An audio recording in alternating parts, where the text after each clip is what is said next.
अस्सलाम वालेकुम, welcome back नाजरीन। आप देख रहे हैं इरफान रमज़ान। मैं हूं आपका मेज़बान सैयद फरहान अली वारिस।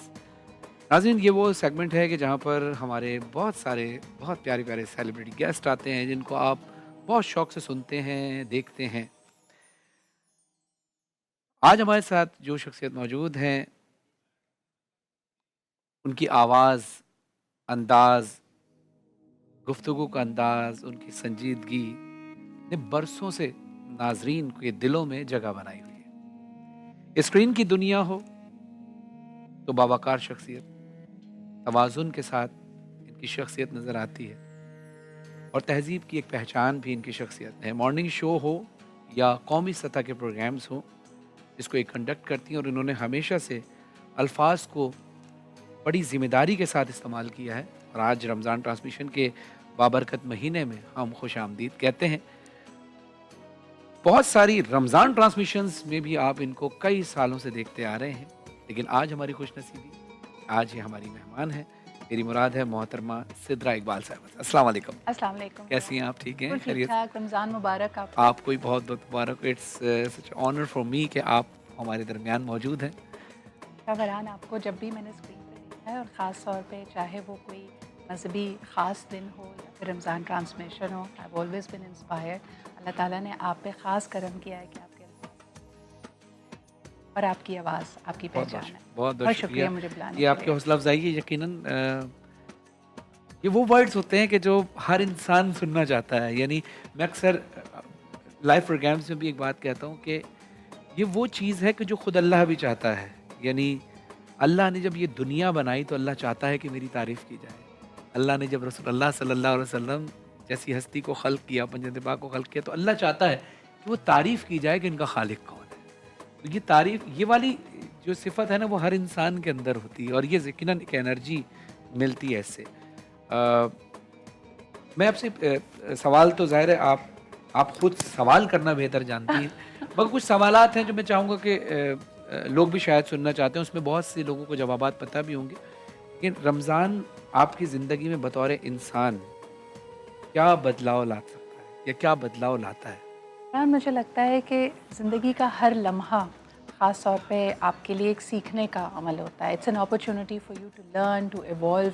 और गुज़िश्ता 7 साल तो सिर्फ एक चैनल के साथ, लेकिन अगर मैं अपना रमज़ान ट्रांसमिशंस और रमज़ान का सफ़र देखती हूँ, मुझे लगता है कि कई ऐसे वाक़यात जो हमने बचपन में सुने हैं या जो कुरानी आयात हमने बचपन में याद की, उसकी तफ़सीर और ज़िंदगी के मुख्तलिफ़ उतार चढ़ाव के बाद जब आप उसको रिविज़िट करते हैं तो आपको बहुत कुछ सीखने का मौका मिलता है।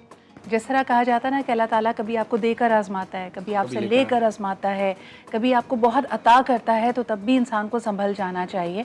तो मुझे लगता है कि जब जब रमज़ान आता है तो थोड़ी सी जो ज़िंदगी की रफ़्तार है वो थोड़ी धीमी होती है और इंसान को, मैंने हमेशा रमज़ान के महीनों में ये कोशिश की है कि मैं एक जायज़ा लूँ अपनी ज़िंदगी का, अपने शब रोज़ का, कि मैं अपनी एनर्जीज़ जो वक्फ़ कर रही हूँ क्या वो उनका बेहतरीन इस्तेमाल है या नहीं, क्या मुझे कुछ और करना चाहिए, क्या मुझे डायरेक्शन को चेंज करना चाहिए।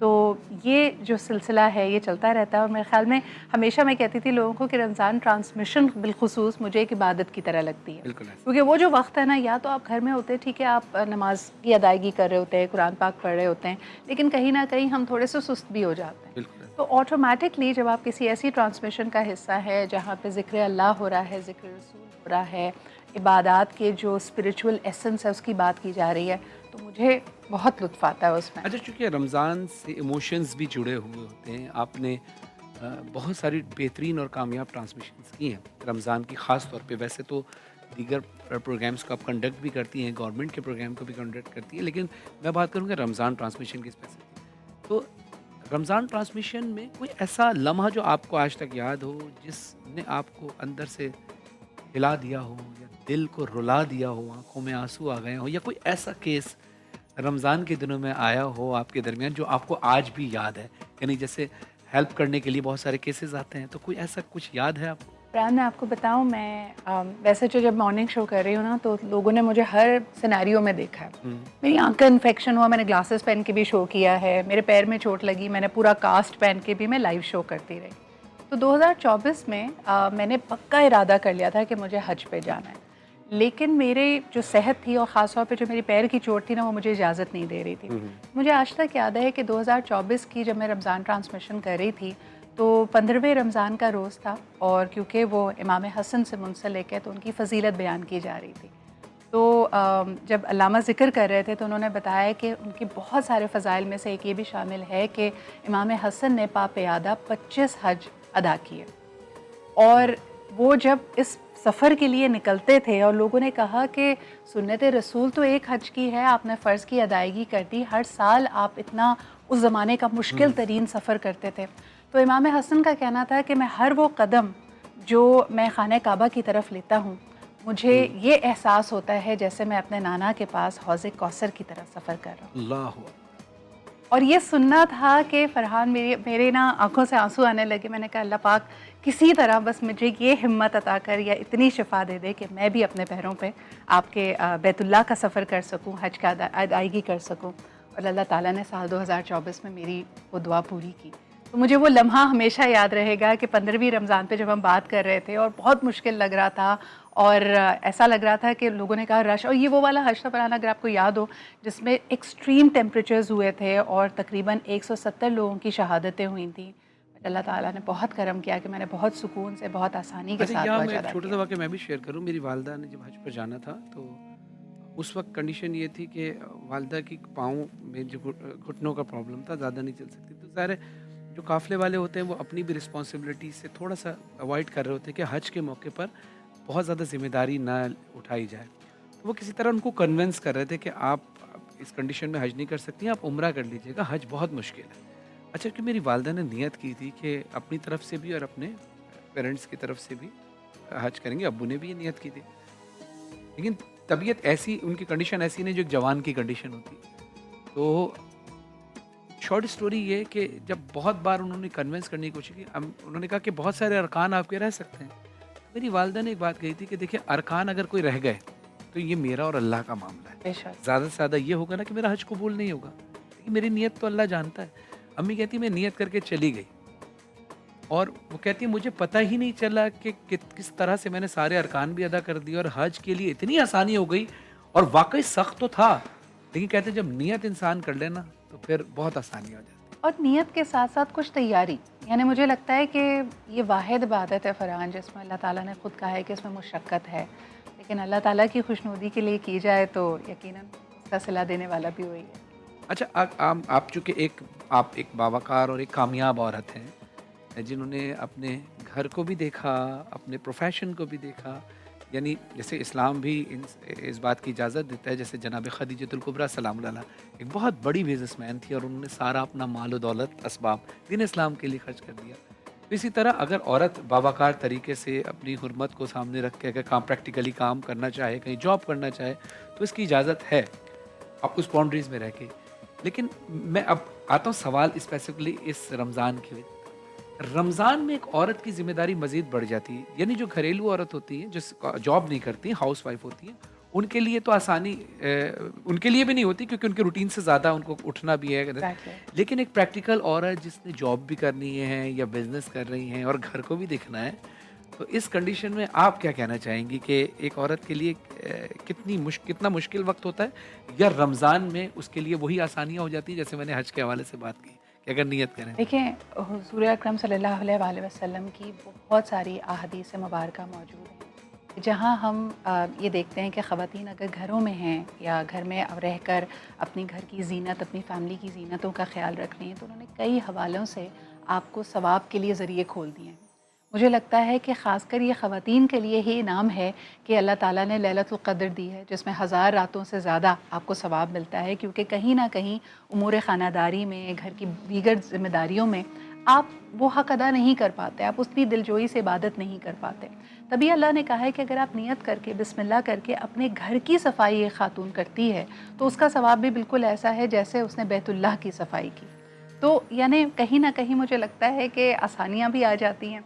पर्सनली मैं अगर कन्फेशन करूं फरहान, तो मुझे कुकिंग का बहुत शौक़ है, लेकिन मैं रमज़ान में कुकिंग नहीं करती. मुझे लगता है कि وہ ایک زیادہ مشکل عمل ہوتا ہے. کل ہی امی نے مجھے ڈانٹا. لیکن میں جو کام آپ کر رہی ہیں وہ بھی آسان نہیں. نہیں میں کل چلی گئی تھی کچن میں اور میں نے امی سے کہا نہیں آج پکوڑے نارمل طریقے سے نہیں بنیں گے, میں ایئر فرائی کروں گی.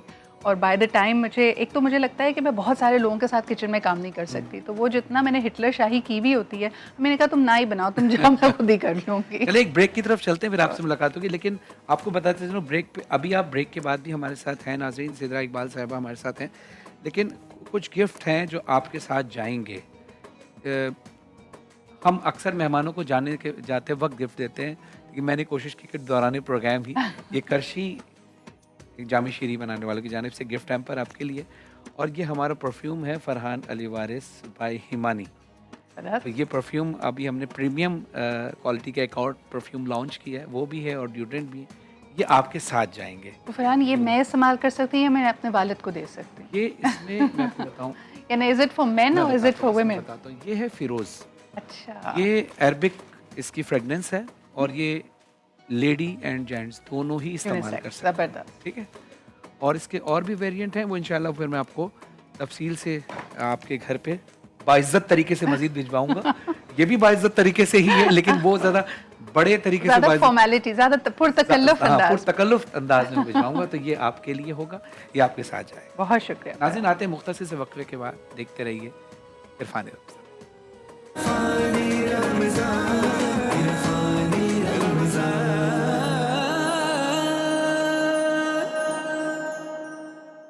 السلام علیکم, ویلکم بیک ناظرین. آپ دیکھ رہے ہیں عرفان رمضان. میں ہوں آپ کا میزبان سید فرحان علی وارث. ہمارے درمیان موجود ہیں دی آنریبل پرسنالٹی سدرا اقبال صاحبہ.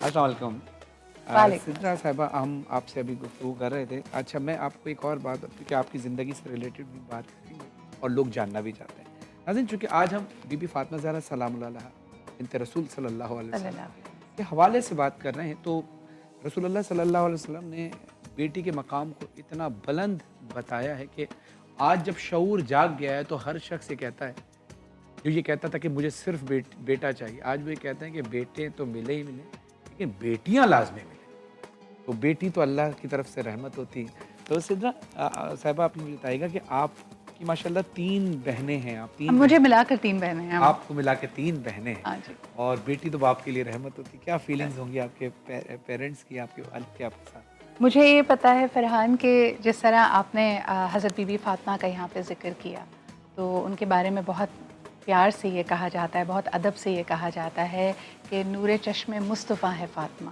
تو بالکل اسی طرح ہر باپ کے لیے اس کی بیٹی اس کی آنکھوں کا نور, اس کے دل کی ڈھنڈک ہوتی ہے. اور میرے خیال میں بدنصیب ہیں وہ لوگ جو بیٹی کو رحمت نہیں جانتے, یا یہ سمجھتے ہیں کہ جی ہمارے خاندان کو ایک نام لیوا کی ضرورت ہے, ہمارے خاندان کا نام, ہماری نسل آگے نہیں بڑھے گی. کہ رسول اللہ صلی اللہ علیہ وسلم کی نسل جناب سیدہ فاطمہ زہرا سلام اللہ علیہ سے چلی ہے. نہ صرف نسل, بلکہ یہ کہنا غلط نہیں ہوگا فرحان کہ ہمارے حصے میں جو ایمان آیا ہے وہ خانوادہ رسول سے ہی آیا ہے. جو کچھ ہمیں آج تک ملا ہے, چاہے وہ حدیث مبارکہ ہو, چاہے وہ نیکی کرنے کا عمل ہو, چاہے یہ دل میں چاہت ہو, وہ سب کا سب ہمیں حضور اکرم صلی اللہ علیہ وسلم اور ان کے خانوادے سے ملا ہے. تو یقیناً بڑے ہوتے ہوئے, یعنی اگر آپ 90 کی دہائی میں دیکھیں, ہمارے بچپن میں ہم نے بڑے بڑے ایٹیٹیوڈس دیکھے ہیں. یہ شفٹ ہماری سوسائٹی میں بڑا ریسنٹ ہے کہ بیٹے کو فوقیت دی جاتی ہے. کئی میں کہانیاں سنتی ہوں, آلدو کہ ہم بہت پریولیجڈ ہیں, ہم نے وہ خود ایکسپیرینس نہیں کیا, لیکن ہمارے معاشرے کی آج بھی یہ ریالٹی ہے کہ کھانے میں ہم تفریق کرتے ہیں کہ اگر گھر میں نوالے کم ہیں اور بوٹیاں کم ہیں, گوشت کم ہے, تو بیٹے کو فوقیت دی جائے. میں آپ کو بتاؤں, میں کام کر رہی تھی دی سٹیزنز فاؤنڈیشن کے ساتھ ایز این ایمبیسڈر, تو ہمیں یہ بھی پتہ چلا کہ جو فرسٹ ٹائم جنریشن کسی کی اگر پڑھنے کے لیے اسکولز میں جا رہی ہوتی تھی اور اسکول افورڈ نہیں کر پاتے تھے لوگ فرحان, تو ان کی فوقیت ہوتی تھی کہ بیٹے کو پڑھا لیں, بیٹی نے تو پرائے گھر چلے جانا ہے. لیکن ہم نے ٹی سی ایف میں رہتے ہوئے we made it a point کہ اگر آپ بیٹے کو بھیج رہے ہیں نا, تو بیٹی کی تو آپ فکر ہی نہ کریں, لیکن ہم بیٹے کو ایڈمیشن جب تک نہیں دیں گے جب تک آپ کے گھر کی بیٹی نہیں پڑھے گی. واہ. تو یہ اس طرح کی چھوٹی چھوٹی چیزیں بڑی اہم ہوتی ہیں. میں بہت خوش نصیب ہوں کہ میرے گھر میں ہمیں فلی طور پہ امپاور کیا گیا ہے. اس میں میرے دونوں والدین کا بہت بہت اہم کردار ہے. اس کے علاوہ میرے نانا میرے دادا وہ بھی بیٹیوں کو بہت زیادہ فوقیت دیتے تھے، رحمت سمجھتے تھے، بلکہ میرے کریئر کے میری لائف کے بڑے بڑے ڈیسیجنز میں میرے نانا نے میری بہت رہنمائی کی ہے. سو وی آر ویری بلیسڈ، اور اللہ کرے کہ پاکستان میں جہاں ہماری تقریباً 50% آبادی خواتین پر مشتمل ہیں، ہم ان کو وہ عزت، وہ وقار اور ان کی جو رائٹفل اپرچونٹیز ہیں ان کو دے ان سکیں. کو دیکھیے، مجھے اللہ نے مجھے اتنا خوش نصیب بنایا اللہ نے کہ مجھے 3 بیٹیاں عطا کی. پہلی بیٹی سیدہ بالی سکینہ، دوسری بیٹی سیدہ علی سکینہ، تیسری بیٹی سیدہ زاری سکینہ. کہ مجھے امام حسین علیہ السلام کی 4 سال کی جو بیٹی جو شام میں شہید ہوئی کربلا کے بعد، تو ان سے بڑی عقیدت نسبت تھی. میری خواہش تھی کہ میری بیٹیوں کا نام انہی کے نام سے ریلیٹ ہو. یقین کیجئے کہ جب اللہ نے مجھے بیٹی عطا کی، میری زندگی میں اتنی پازیٹیو چینجز آئی ہیں، اتنی ترقی ملی ہے، اتنی روحانی طور پہ بھی ترقی ملی ہے کہ میں جس کا اللہ کا زندگی میں شکریہ ادا کرتا رہوں تو کم ہے. اور یہ روایت میں ملتا بھی ہے کہ اللہ، جب امام جعفر صادق علیہ السلام سے کسی نے پوچھا کہ اللہ جب خوش ہوتا ہے تو کیا کرتا ہے؟ اولاد دیتا ہے. اور جب اور خوش ہوتا ہے تو اولاد میں بیٹی دیتا ہے. سبحان اللہ، اور خوش ہوتا ہے تو اولاد میں پہلی اولاد بیٹی دیتا ہے. سبحان اللہ. تو مجھے بھی 3 تسلسل سے بیٹیاں ملی، آپ کے والد صاحب کو بھی آپ کی صورت میں، آپ کی بہنوں کی صورت میں بیٹیاں ملی. اور جو شخص 3 بیٹیوں کی تربیت کر لے، سفارش بھی پکی ہے ہاں آگے کے سوال لیے بھی، اور بھی. پھر اللہ کہتا ہے کہ اگر 3 بچوں کی پرورش، بیٹیوں کی پرورش کر لی تو جنت تم پہ واجب ہے. اور اس کے ساتھ ساتھ جو ہم احادیث مبارکہ کا حوالہ دیتے ہیں، جو بہترین چیز ایک والد اپنی بیٹی کو یا اپنی اولاد کو دے سکتا ہے وہ تعلیم ہے. میں یہاں پہ ایک دفعہ پھر آپ کے پلیٹ فارم کے ذریعے سے، اور اس رمضان میں بھی جہاں ہم بہت ساری چیزوں پہ خرچہ کرتے ہیں، اس میں ایسٹس بنانے کی کوشش کرتے ہیں، چاہے وہ زیور ہو، زر ہو، زمین ہو، میرے خیال میں بہترین چیز جو آپ اپنی اولاد کو دے سکتے ہیں وہ ایجوکیشن ہے. اور آج کہیں نہ کہیں فرحان ہمارے معاشرے میں ایک جو منفی تبدیلی آ رہی ہے وہ یہ ہے کہ ہم نے تعلیم کو وہ فوقیت دینا کم کر دی ہے. So I would really appeal people کہ اس پہ تھوڑا سا دھیان ضرور دیں. یہ تو سامنے کی بات ہے. دیکھیں، اگر آپ کے والد صاحب بھی وہی مینٹالٹی رکھتے کہ مجھے بیٹیوں کو نہیں پڑھانا، اب تو ان کے پاس بیٹیاں ہی ہیں، تو بیٹیاں کیا کرتی ہیں؟ ایسی کامیاب تو نہ بنتی نا. تو یہ آپ کے والد صاحب کی طرف اللہ کی ایک بلیسنگ ہے، آپ کی والدہ کی طرف ایک بلیسنگ ہے، پھر خود آپ پر اللہ کی بلیسنگ ہے کہ آپ لوگوں کی کاؤنسلنگ کر رہی ہیں کہ بیٹیوں کی عظمت کو سمجھا جائے. آپ کو پتہ ہے اور فرحان، ہم ایک سینسٹیوٹی ٹریننگ کر رہے تھے کہ جب ڈائیورسٹی کی بات ہوئی نا کہ خواتین کو اب اعلیٰ عہدوں پہ جانا ہے، لیڈرشپ پوزیشنز پہ جانا ہے، ہم نے ایک ادارہ نام نہیں لوں گی وہاں پہ نوٹس کیا کہ جو خواتین مینیجرز یا باسز بنی ان کے ساتھ لوگ کمپلائنس کا مسئلہ آ رہا تھا، لوگ ان کو سپورٹ نہیں کر رہے تھے. تو ہم نے ایک ورک شاپ رکھی جس میں ہمیں کہا گیا کہ آپ ان کے ساتھ بیٹھیں، ان کو ٹرین کریں، ان کو سینسٹائز کریں کہ کیوں نہیں یہ اگر مرد باس ہے تو خاتون اگر لیڈرشپ پوزیشن پہ اس کے ساتھ بھی اسی طرح کا کمپلائنس کا طریقہ ہونا چاہیے. تو پتہ ہی چلا انہوں نے کہا کہ جی نہیں، ایک ایگو پہ جا کے بات لگتی ہے، بطور مرد کسی خاتون سے انسٹرکشن لینا بہت مشکل ہوتا ہے. تو آئی تھنک کہ یہ ابھی بھی رویے کچھ منفی موجود ہیں. آئی ہوپ کہ اس میں تبدیلی جلدی ہے. انشاءاللہ. سیدہ صاحبہ بہت اچھا لگا. یقین کیجئے آپ کی گفتگو جس انداز سے آپ کرتی ہیں، آپ کو ٹی وی پہ تو ہم دیکھتے تھے، اب لائیو آپ کے ساتھ بیٹھ کر دل تو نہیں چاہ رہا کہ ہم بریک لیں، لیکن مجھے آپ کی مجبوری اور آپ کی مصروفیت کا بھی اندازہ ہے. امید ہے کہ آپ سے دوبارہ کسی پروگرام میں، یا ہم آپ کے پروگرام میں آئیں گے یا آپ ہمارے پروگرام میں آئیں گے، بس یہ سلسلہ چلتا رہے گا. ٹیلی یا ویژن پہ کسی جتنے پرائیویٹ. لوگ ہیں نا، میں ان کو کہتی ہوں آپ لوگ ہمارے سیٹلائٹ کزنز ہیں، ایک طرح سے رشتہ داری بھی ہے، لیکن مصروفیت ایسی ہوتی ہے کہ پیرالل ہوتا ہے تو ملاقات کم ہوتی ہے. مگر فرحان بہت بہت شکریہ یا مجھے کسی اپنے پروگرام گورنمنٹ میں یا بلانے پرائیویٹ کے لیے. ایونٹ میں جہاں آپ ماشاءاللہ تقریر کر رہی ہوتی ہیں، کنڈکٹ کر رہی ہوتی ہیں، تو وہاں آپ کو سنیں گے، آپ کی اچھی اچھی باتیں سوشل میڈیا پہ سنیں گے. ناظرین، آپ فیڈ بیک ضرور دیجیے گا کہ آپ کو ہماری ٹرانسمیشن میں سیدہ اقبال صاحبہ کی یہ باتیں کیسی لگیں. یقیناً اچھی ہی لگی ہوں گی، لیکن آپ کا فیڈ بیک اگر آئے گا تو ہمارے لیے حوصلہ افزائی کا سبب ہوگا. بہت بہت شکریہ. کرشی کے گفٹ ہیمپر آپ کے ساتھ جائیں گے، اور فرحان علی وارث یعنی میرے پرفیوم FAWY ہمانی کے پرفیومز آپ کے ساتھ جائیں گے، اور یہ لانگ لاسٹنگ ہے. اور دوسری چیز یہ کہ اس میں ڈی نیچر پرفیوم الکوہل ہے، یعنی الکوہل کو ڈی نیچر کر دیا گیا ہے، جس کے بعد آپ اس کو نماز پڑھتے ہوئے بھی لگا سکتے ہیں. یعنی اس کو لگانے کے بعد آپ نماز بھی پڑھ سکتے ہیں. اس میں الکوہل کی وہ جو وجہ ہے جس کی وجہ سے آپ نماز نہیں پڑھ سکتے، وہ وجہ ختم کر دی گئی. فرحان، میری دعا ہے کہ اس میں آپ کو بہت اللہ تعالیٰ عزت، برکت اور سکسیس دے، کیونکہ حضور اکرم صلی اللہ علیہ وآلہ وسلم کی پسندیدہ ترین چیزوں میں خوشبو کا شمار کیا جاتا ہے. بہت بہت شکریہ. یہ آپ کے ساتھ جائیں گے. بہت بہت Thank you. شکریہ. सो मच, शुक्रिया। ये खर्शी का भी गिफ्ट हैम्पर आपके साथ जाएगा। Thank you. नाज़रीन बहुत बहुत शुक्रिया, देखते रहिए इरफान रमज़ान, हमें इजाज़त दीजिए। बाय।